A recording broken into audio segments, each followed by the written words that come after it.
Dans le souci d'encourager le secteur privé de la province, le gouverneur du Haut-Katanga, Jacques Aboula Katoué, accompagné de son vice-gouverneur, a visité la minoterie Sol Naciente, œuvre d'une Congolaise installée ici à Lubumbashi il y a seulement 4 mois.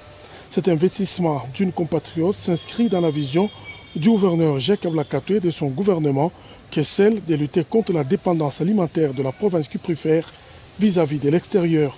Jacques Aboula Katoué n'a pas manqué de féliciter la propriétaire de la minoterie pour son investissement.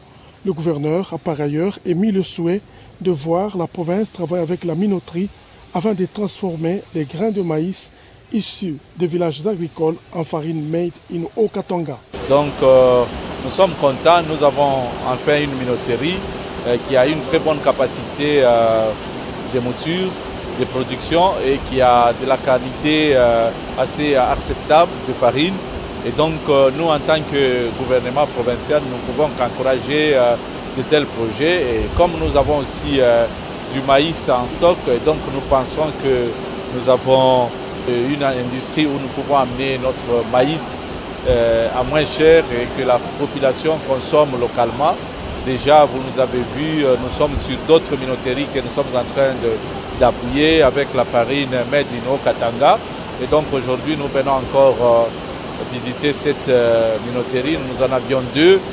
Maintenant, ça c'est une 3e. Et donc, c'est une fierté de voir ça. Mais l'exception, c'est que c'est une Congolaise qui fait ça. L'autorité provinciale continue donc d'inviter d'autres investisseurs congolais et katangais de venir investir dans la province et surtout dans les domaines agricoles et alimentaires pour éviter la fuite des capitaux vers l'extérieur en important la farine et d'autres produits de première nécessité. À son arrivée au camp-major Vangou, le ministre provincial de l'Agriculture a reçu les honneurs militaires. Par la suite, Arce Joseph Kayumba va gagner les cantines militaires où les décors étaient déjà plantés pour abriter la cérémonie de lancement officiel de la vente de la farine de maïs, fruit de la saison culturelle 2020-2021 à la ferme militaire de Baya sous la route de Kasumbalesa. Dans leurs mots de circonstances, les représentants de la 22e région militaire et celui du ministère de la Défense nationale ont loué cette initiative du président de la République, Félix-Antoine Tshisekedi, qui répond aux besoins des hommes des troupes, celui de résoudre l'épineuse question de la ration alimentaire. Prenant la parole, le ministre provincial de l'Agriculture et représentant du chef de l'exécutif provincial a exprimé sa considération et encouragé les FARDC à persévérer dans cette entreprise agro-pastorale afin de vaincre la pauvreté, une vision du président de la République relayée en province par le gouverneur Jacques Aboula Katoué. Nos forces armées viennent de produire et de disponibiliser pour le compte de la population 157 tonnes de maïs gras transformé en 4300 sacs de farine. Cette production est un déterminant majeur dans la croissance de l'économie de la province du Haut-Katanga. Au nom de son Excellence, Monsieur le gouverneur de province, l'honorable Jacques Aboula Katoué, je présente toutes mes félicitations aux initiateurs du programme agro-pastoral de Baya, mais aussi à toutes les parties prenantes. Le patron de l'agriculture, Arce Joseph Kayumba, lancera par la suite officiellement la vente du premier lot de sacs de la farine de maïs au logo du ministère de la Défense nationale, produit par les FARDC à la ferme Baya. Un sac sera vendu à 18 000 francs congolais.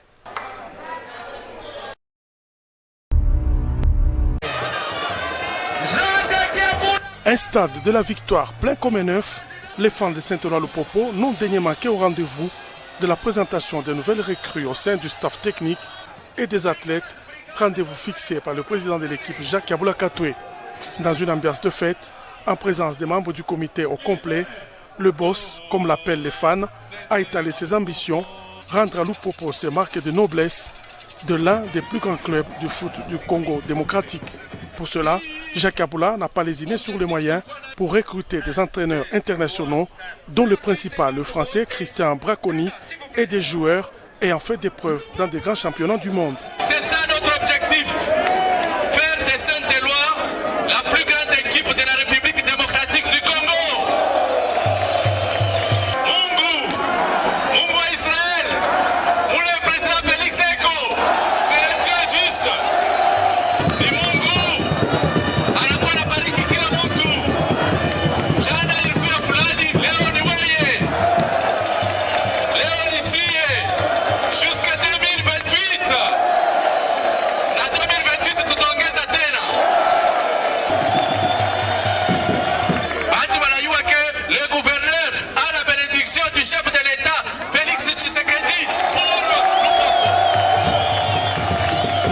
Dans cette vision qu'il entend impulser à l'équipe jaune et bleue, Jacques Aboula appelle les fans à financer eux-mêmes leur équipe et les moyens d'y parvenir et tout trouver.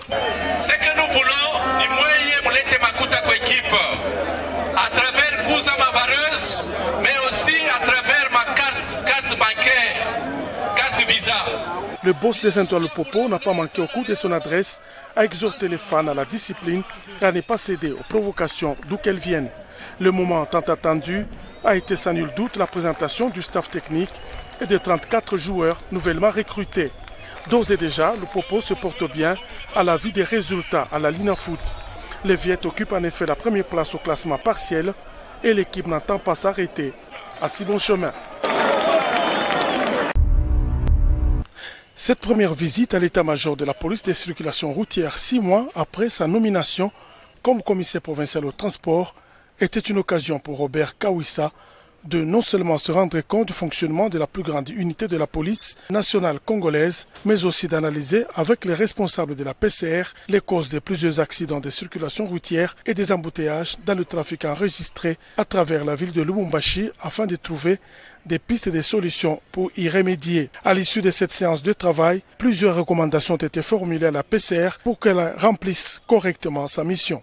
Il y a des instructions que nous leur avons données parce que dans la vision du chef de l'État, c'est de travailler autrement. Travailler autrement revient à dire qu'il faut corriger ce qui ne va pas bien, ce qui n'a pas été bien fait. Et nous pensons qu'avec tout ce que nous avons dit, avec les gens avec qui nous avons travaillé, parce que la plupart, ce sont leurs responsables, ils vont répercuter ces messages-là. Et ce n'est pas la première fois que nous venons, nous allons encore repasser pour essayer d'évaluer les instructions que nous leur avons données, voir ce qui a été fait, ce qui n'a pas été fait, qu'est-ce qui a marché, qu'est-ce qui n'a pas marché et quelles sont les pistes qu'on peut encore envisager. Par la suite, Robert Kawissa a visité les installations de la PCR Lubumbashi.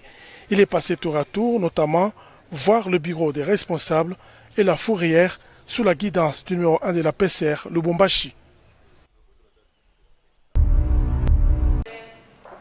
Après la première confrontation à Likasi entre les deux parties il y a quelques jours, la commissaire provinciale aux affaires foncières Cécile Kalaba a de nouveau réuni les représentants des KPM et M. Zakir.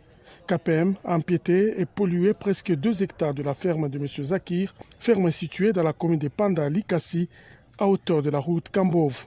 Autour de la commissaire provinciale aux affaires foncières Cécile Kalaba, les pourparlers ont été amorcés pour une issue favorable à ces différends. En fait, nous sommes en pourparlers auprès du ministre. Nous voulons trouver une solution au problème qui nous lie depuis plus de 4 ans. C'est un problème d'empiètement. Nous sommes victimes d'empiètement de la part de la société KPM. Nous sommes de conseil, nous nous sommes appelés à nous mettre toujours ensemble pour l'intérêt de nos clients. Certes, elle nous a demandé de nous mettre autour d'une table.